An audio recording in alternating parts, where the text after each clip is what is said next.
Ooh. Oh, I don't know if they could hear that sound, but that would feel really good.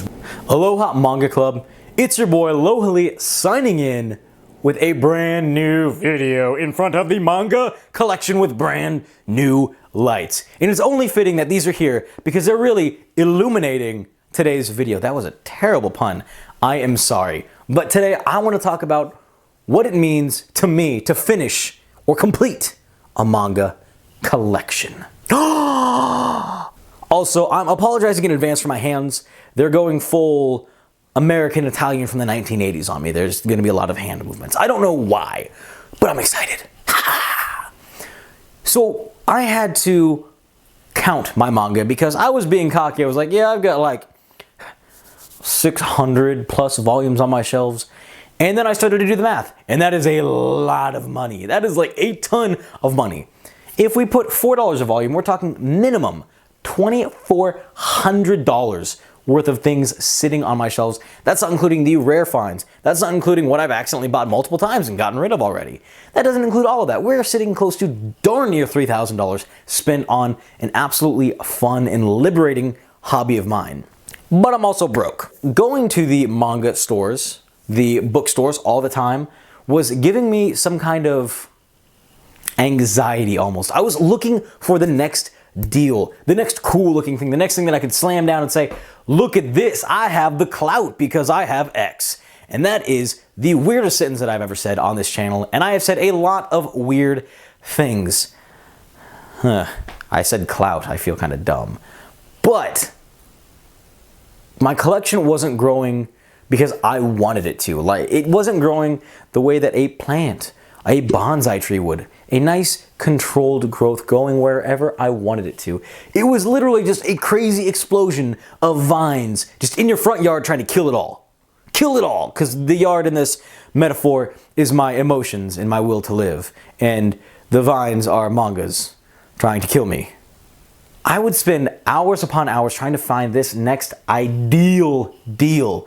In fact, it got so bad to a point where the clerks at the stores knew me well enough that they would give me a nice little discount just because I was there purchasing something. In fact, I have so many books, and I purchased from one specific store so many series, they actually haven't completely restocked their shelves since the last time that I purchased from them, which was about 4 months ago.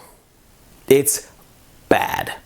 In fact, Sydney had to actually pull me away sometimes, like actually come in and just pull me in like that. My ring almost came flying off. Never do that again. I absolutely love most of the series on my shelves, minus the shelf that I'm going to use to throw things away. And by throw, I mean give away.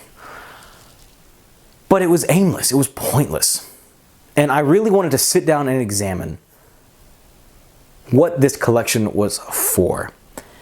And the more that I examined it, the more that I started to realize it wasn't for me anymore. It was for you. But the original intentions behind this were to give myself and my children, and hopefully my children's children, something to read and something that we can connect on. I wasn't going to share them moments from my past. I was giving them things that looked cool.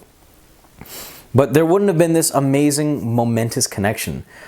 You know, if I didn't focus on what I want, my collection would just keep doing this out of control craziness, and it would consume my life to the point where there's nothing else that I would have done. So there are 25 series that I'm looking to fill up these shelves with.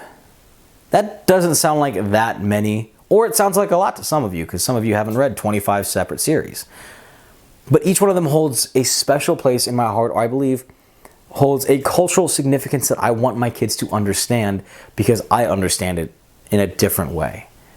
So, for example, obviously we're going to complete One Piece. We don't need to mention that. But what about the other two of the big three from the 2000s? That's right, I'm talking Naruto and Bleach.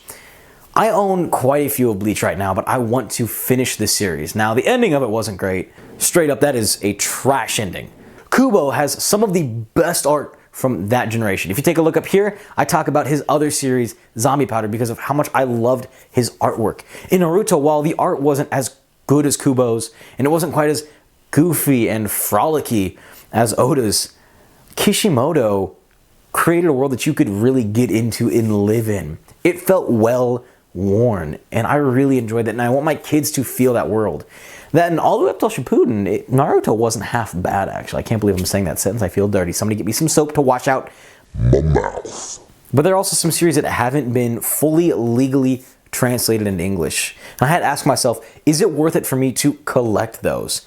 And the resounding answer that I found was yes! Oh my god, it is of course imperative for me to finish collecting these because I love them so freaking much. Like Beck, right down here. Yeah, you can kind of see where my fingers are pointing.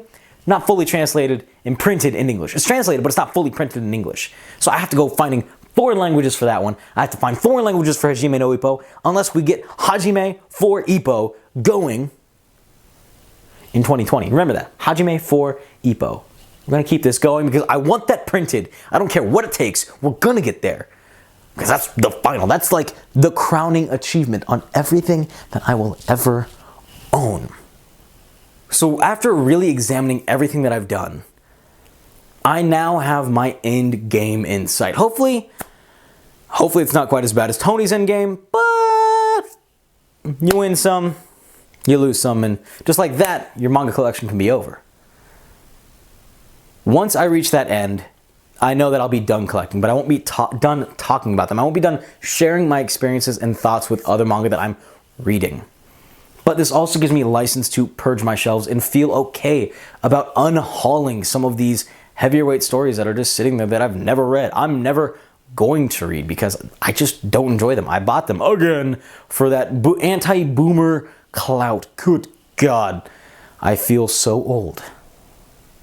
So I guess I want to pose a question to you, everybody in the manga club. Let me know in the comments down below if you are currently collecting manga or if you plan on collecting manga. Do you have an end goal in sight with that? Or if you don't, why not? Please let me know. Thank you guys so much for enjoying this video. Don't forget to do what all the other manga tubers tell you to do. I'm not quite sure what that is right now. But for everyone new and old, welcome and welcome back. It's your boy Lohali, and I'll see you next video.